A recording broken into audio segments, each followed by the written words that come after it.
안녕하세요. 저는 올해 40살의 남자입니다. 여기에서 올라오는 사연들을 들어보니 배우자들이 바람을 피운 사연이 너무 많더라고요. 저도 그 이야기를 들어보면서 공감을 했고, 제가 겪었던 일들도 말하면 좋을 것 같아서 한번 써봅니다. 결혼 한번 잘못하니까 정말 상상치도 못한 경험을 하게 되네요.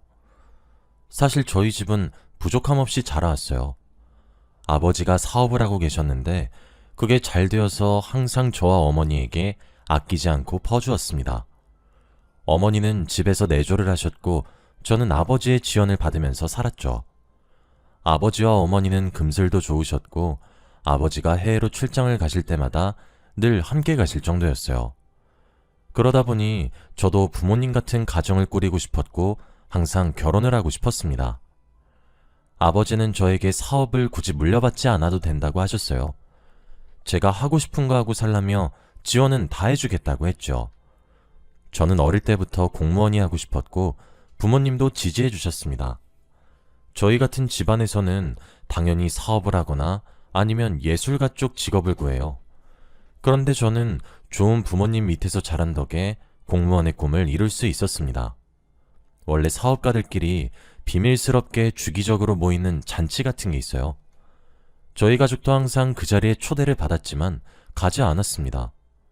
아버지는 그런 곳에 참석하지 않아도 사업이 문제가 없다고 했고 굳이 사람들이랑 가식적으로 이야기를 주고받기 싫다고 하셨죠. 아버지는 뚝심 있는 사람이라 한번 결정한 일은 절대 의견을 바꾸지 않았고 다행히도 아버지의 선택이 항상 옳았기 때문에 사업도 성공적이었던 것 같습니다. 그리고 저는 30대가 되었고 여전히 가족들과 함께 살았죠. 어느 날 아버지가 저를 조심스럽게 부르시더라고요.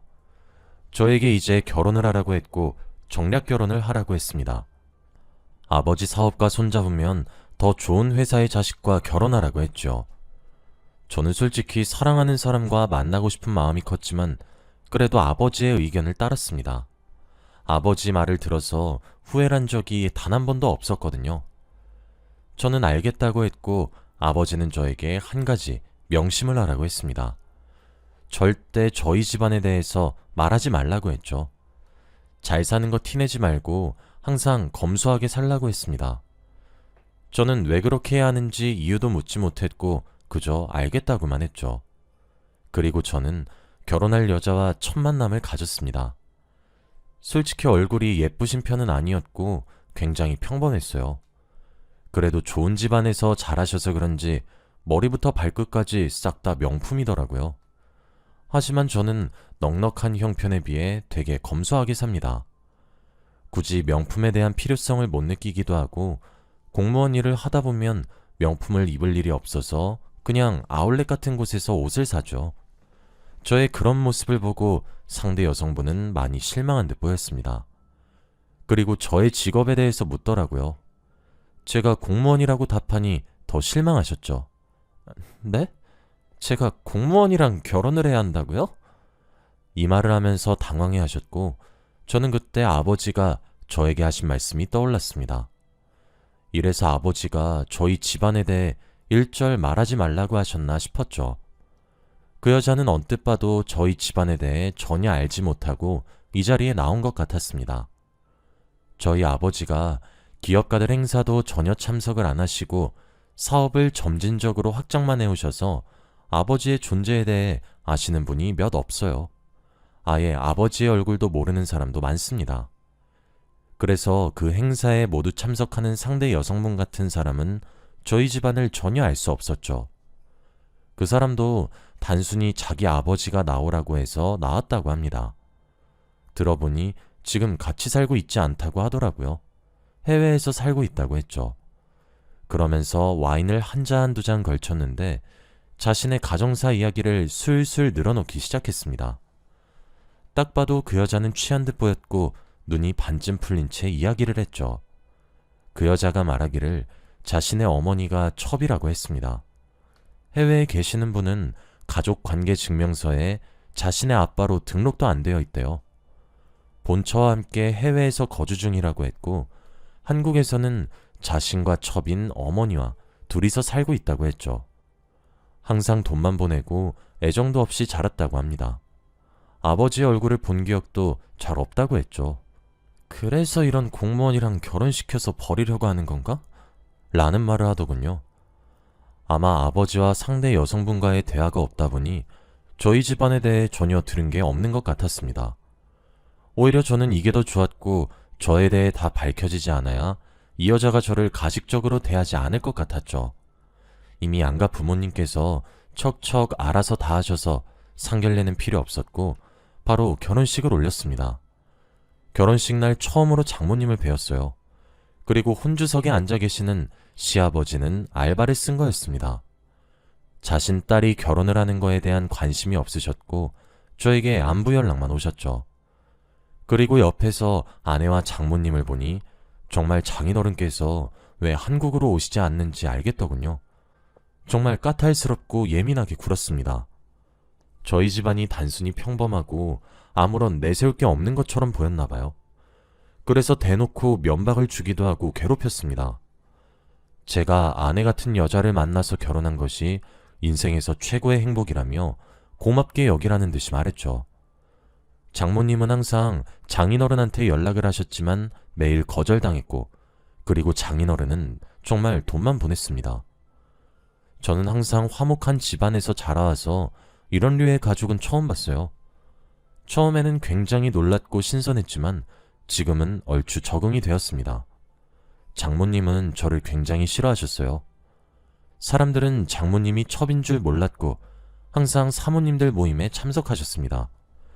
그런데 공무원인 저를 굉장히 부끄러워하셨고 저를 그 자리에 데려가지도 않았죠.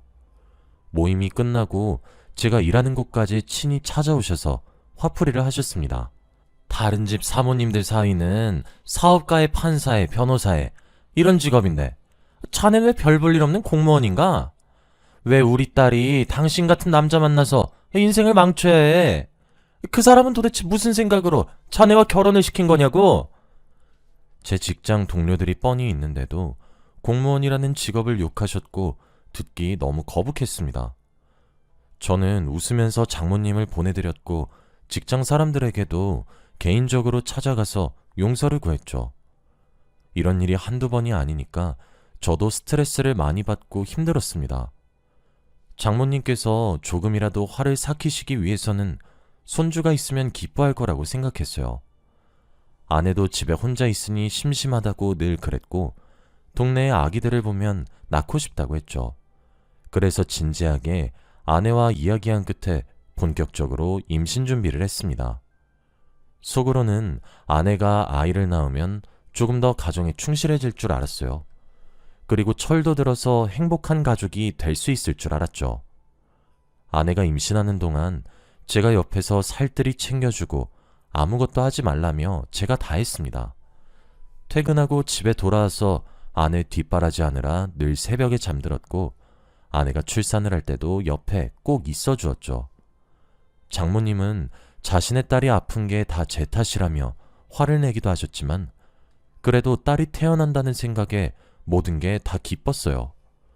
그리고 저희 공주님이 태어났고 앞으로 행복한 날들만 있을 줄 알았습니다. 아내는 생각보다 더 딸에게 애틋했어요. 어떻게 이렇게 작고 귀여운 게 자신의 몸에서 나왔냐며 너무 좋아했고 장모님도 큰 소리를 내는 일도 줄어들었고 저희 딸을 아껴주셨죠. 드디어 다른 가족들처럼 행복할 줄 알았습니다. 그런데 얼마 가지 못했어요. 아이가 커갈수록 육아가 더 힘들고 고된 거 다들 아시죠? 저는 출근을 한다고 아내 옆에 있지 못하니 아내 혼자 딸을 감당해야 했습니다. 매일 울고 떼쓰는 애를 키우기 힘들다며 갑자기 어느 날부터 베이비시터를 고용하더라고요. 그리고 아직 분유를 먹이면 안 되는 갓난 애기한테 분유를 먹였습니다. 솔직히 딸을 위해서는 아직 이르다고 말을 했지만 아내는 그럼 내 몸이 다 망가지잖아 라고 하며 무조건 분유를 먹여야 한다며 고집을 피웠죠. 그리고 스트레스를 풀러 간다고 하면서 장모님과 매일 몇백만 원씩 쇼핑을 하러 다녔고 딸에게는 점점 무관심했습니다. 오히려 저와 베이비시터가 만날 일이 더 많을 정도로 집에도 잘 안 들어왔죠. 저는 딸에게 너무 미안하고 이런 사람이 엄마라고 하는 게 더 속상했어요. 결국 제가 어느 날 화를 내고 말았습니다. 제발 엄마면 엄마답게 행동해. 지금 베이비시터 고용하고 애 맡기면 다야? 아직 갓난애기라고. 그리고 맨날 몇백만 원씩 돈을 쓰는 게 말이야? 당신은 공무원이라서 이렇게 큰 돈 못 벌지? 나 당신 돈 쓴 거 하나도 없어. 베이비시터도 내 돈으로 고용한 거고 내 몸 내가 지키려고 분유 먹인 거야. 그리고 내가 몇백을 쓰든 몇천을 쓰든 상관하지 마. 아내와 이런 대화를 나누어도 상황은 나아지지 않았고 더 막 나갔습니다. 얼마 전에 출산한 사람이 화장도 점점 진해지고 옷도 짧아지더라고요. 그리고 술 먹고 연락 없이 외박하는 건 일상이었습니다. 솔직히 그런 상황에서 누가 아내의 불륜을 의심 안 하겠나요? 한 집에서 같이 살기만 하지 전혀 부부의 느낌이 나지 않았는데 말이죠. 그래서 제가 증거를 한번 찾아보려고 했습니다. 저희 집에서 일하시는 가정부와 베이비시터의 말을 들어보니 확실히 요즘 따라 아내에게서 새로운 남자의 냄새가 난다고 하더라고요. 그리고 이것저것을 뒤져보며 결국 증거를 발견했습니다. 아내 전용 기사님께 양해를 구해 블랙박스를 확인했더니 항상 그 남자를 태웠더라고요. 그 사람은 저도 모르는 사람이었고 차에서 대놓고 연애질을 했습니다. 예상했던 상황이었기에 당황하진 않았고 증거를 모으는 데만 열중했어요. 그리고 가정부 아주머니와 베이비시터 분들도 제가 없을 때 집에서 아내가 어떻게 있는지 다 말씀해 주셨고 아내의 휴대폰의 전화 내역이나 문자 내역 등을 몰래 알아내셔서 저에게 다 보내주셨어요. 그렇게 아내와 이혼을 하기 위한 준비를 하고 있었습니다. 그리고 얼마 지나지 않아 다시 사업가들이 모이는 행사가 열렸어요. 원래 결혼하기 전엔 한 번도 가지 않았는데 이번에는 장모님이 오지 말라고 하더라고요. 그렇게까지 완강히 거부하시면서 저보고 오지 말라고 하니 가고 싶어지는 거 있죠. 그래서 어머니 몰래 그곳에 참석했습니다. 그 자리는 아버지의 아들이 아니라 장모님의 사위 신분으로 출석을 했죠. 행사장에서 저를 본 장모님은 굉장히 놀라셨고 저보고 당장 꺼지라고 조용히 말했습니다. 그런데 제가 가지 않으니 장모님 지인분들께서 어머, 혹시 사위야? 라고 하시며 인사를 하셨죠. 그리고 다들 저에게 무슨 직업을 가지고 있냐고 물었을 때 당당히 공무원이라고 했습니다. 분위기가 싸해졌고 장모님의 얼굴은 붉게 달아올랐죠. 그리고 저는 장모님에게 조용하게 이야기 좀 하자고 했습니다. 장모님은 당연히 저를 무시하셨고 당장 나가라며 욕을 하셨죠. 결국 장모님 귀에다가 대고 조심스럽게 귓속말을 했습니다. 그럼 여기서 장모님이 첩인 거 다 말할까요? 자신이 첩인 걸 제가 어떻게 알았냐는 듯한 표정으로 저를 쳐다보셨고 결국 어머니는 저를 따라 구석해서 이야기를 나눴습니다. 그리고 제가 아내의 불륜 내용을 다 말했어요. 블랙박스 영상과 상관남과 연락한 증거들을 다 보여드렸죠. 그런데 어머니는 깜짝 놀라시면서 상간남의 정체를 알고 있는 것 같더라고요. 알고 보니 그 상간남은 아내의 전남편이었습니다. 저도 몰랐던 아내의 이혼 이야기였어요. 저에게 꼭꼭 숨기고 저와 재혼을 한 거였습니다. 그런데 아버지의 반대로 이혼하게 되었고 결국 아버지가 정해준 저와 결혼을 한 것이었죠. 장모님은 그 영상을 보시며 놀라셨지만 반응은 당당했습니다. 그래서 뭐 설마 이혼 소송이라도 하려는 거야? 자네가 이런다고 뭘 얻을 수 있을 것 같아서 이러는 거야? 자네 공무원 쥐꼬리만한 월급으로 무슨 소송을 해? 내가 아는 변호사가 안 될 것 같아? 이거 자네 무덤 파는 짓이야. 그리고 우리 딸이 왜 다시 전 남편을 만나겠어? 자네가 남자 구실을 못하니까 애가 밖으로 나다니는 거 아닌가? 이혼하면 자네만 더 손해야. 길바닥에 나앉고 싶으면 그렇게 해. 장모님은 누가 제 말을 믿어줄 것 같냐며 지금 당장 첩이라고 밝혀도 상관없다고 했고 오히려 저를 명예훼손으로 고소한다고 했습니다. 뻔뻔하게 나오는 걸 보니 더 이를 갈게 되었고 본격적으로 복수를 하기로 했습니다. 그리고 저는 아버지께 찾아가 모든 증거를 보여드리고 이혼을 하겠다고 말씀드렸어요. 원래 화를 잘 안 내시는 분이라 제가 이런 충격적인 증거들을 보여드려도 놀라지 않으셨고 바로 외국에 계시는 장인어른께 전화를 드려 이혼을 시키자고 했습니다. 장인어른은 무슨 일인데 그러냐며 놀라셨고 아버지는 비서를 시켜 증거들을 모두 장인어른께 보냈죠. 그리고 몇 시간 뒤 장인어른한테서 개인적으로 전화가 왔습니다. 제발 딱 한 번만 용서를 해달라고 했어요. 솔직히 저와 아내의 결혼이 장인어른 회사에 많이 도움이 되었습니다. 그래서 이혼을 하게 되면 손해를 보는 경향이 더 많았죠. 장인어른의 모습을 보고 마음이 아파서 솔직히 고민할 뻔했습니다. 그런데 오히려 당당한 태도를 보이는 장모님과 아내를 보고 마음이 식었죠. 장인어른께 죄송하다고 말씀드리며 힘들어서 더 이상 아내와 살지 못하겠다고 말씀드렸습니다. 그리고 저는 아내와 사는 집으로 왔죠. 여전히 아내는 들어오지 않았고 저는 잠에 들었습니다. 그런데 새벽에 누군가 저희 집 현관문을 쾅쾅 두드리더군요. 눈을 뜨니 아내가 옆에서 술에 취한 채로 잠이 들어 있었습니다. 아직 아무 일도 모르는 것 같았고 저는 거실로 나가 누군지 물었죠. 그런데 장인어른이었습니다. 해외에 있어야 하는 분께서 어떻게 왔나 싶었더니 장인어른 같은 분이라면 전용기 하나쯤은 있을 것 같았죠. 그리고 술에 취한 아내가 깨서 머리가 아픈지 머리를 부여잡고 거실로 나왔고 저는 현관문을 열어드렸습니다. 집 안으로 들어오시자마자 아내를 보고 뺨을 내리치셨어요. 장인어른은 화가 많이 나 보였고 아내는 영문도 모른 채 뺨을 맞은 사람이 되었죠. 그리고 장인어른은 네가 지금 제정신이야? 어릴 때부터 사고만 치고 다녀서 좋은 집안에 시집이라도 가서 집에 도움도 되지 못할 망정 지금 전 남편이랑 불륜까지 저지르고 있어? 내가 네 엄마랑 괜히 꼬였어. 다 내 잘못이다. 너 더 이상 내 딸 아니다. 당장 나가! 라고 했어요. 아내는 화들짝 놀랐고 저희 집이 무슨 집이냐고 물어보았습니다. 그리고 장인어른께서 저희 아버지가 운영하시는 회사의 이름을 말하는 순간 아내는 놀라서 다리에 힘이 풀렸죠. 정말 몰랐다며 그런 기업의 아들이었으면 이러지 않았을 거라고 울며불며 말했습니다. 뒤늦게 후회해도 소용이 없었죠. 그리고 아내는 장인어른이 자신을 버린 줄 알고 일부러 공무원 집안에 시집을 보낸 줄 알았대요.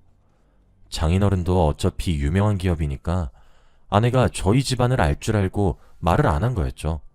그래서 이런 오해가 생겼던 겁니다. 저는 당연히 아내와 이혼을 진행했고 아내는 이혼 서류를 제출하는 날까지 저에게 매달렸어요. 그런데 저는 뒤도 돌아보지 않고 서류를 제출했습니다. 당연히 양육권도 제가 들고 왔기에 딸도 제가 키우기로 했어요. 장인어른은 더 이상 아내와 장모님께 돈을 보내지 않았고 정말 길바닥에 나앉은 건 그 둘이었죠.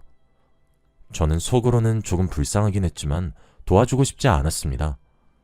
과거에 저한테 대했던 행동들을 생각하면 화가 미친 듯이 나거든요. 어떻게 그런 말을 할 수 있나요? 그리고 저는 딸과 함께 둘이서 살고 있습니다. 딸은 워낙에 아내가 키우지 않아서 엄마를 찾지도 않아요. 아내는 딸을 핑계로 계속 다시 재혼하자고 하는데 아예 무시하고 있습니다. 딸이 이제는 어느 정도 커서 학교도 다니고 하고 있어요. 엄마에 대해 전혀 궁금해하지도 않고 보고 싶지도 않다고 합니다. 아마 대충 엄마가 어떤 사람인지 기억에 있을 거고 분명 좋지 않은 엄마였겠죠. 전 와이프는 아직도 주기적으로 연락이 와서 다시 만나달라고 애원하지만 그럴수록 저는 더 철벽을 치고 연락처를 차단합니다. 그런데 그러면 소름 돋게 다른 전화번호로 다시 연락을 해요. 정말 무서운 여자입니다. 그리고 가끔씩은 자신의 어머니와 함께 제가 일하는 직장까지 찾아오셔서 다시 합쳐달라고 부탁하세요. 저도 너무 창피하고 직원들한테 피해를 끼치는 것 같아서 결국 쥐도 새도 모르게 다른 직장으로 옮긴 적도 많습니다. 여러분은 저 같은 일 겪으신 적 있으신가요? 다들 사람을 겉만 보고 판단하지 맙시다. 저는 공무원이란 직업이 너무 좋거든요. 아무튼 저희 이야기는 여기까지입니다. 들어주셔서 감사합니다.